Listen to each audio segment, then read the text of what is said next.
Welcome to the Squirrel Fun channel. Remember to subscribe and give us a thumbs up.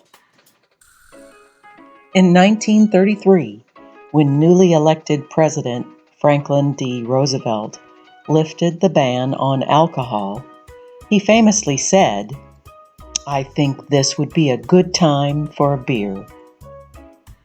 For some states, however, prohibition continued long after that proclamation.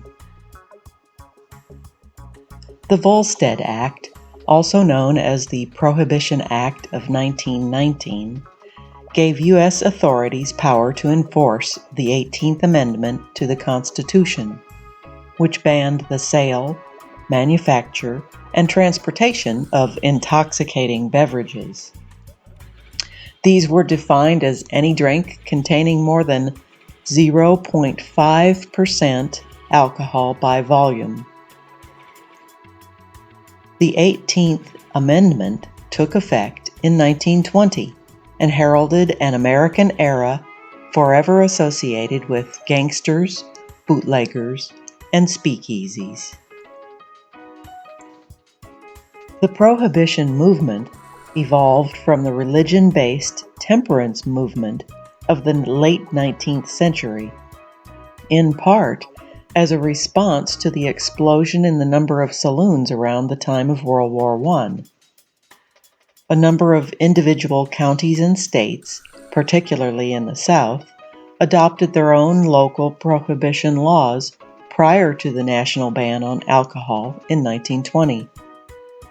Prohibition quickly became unpopular, though, and created a nightmare for law enforcement officials.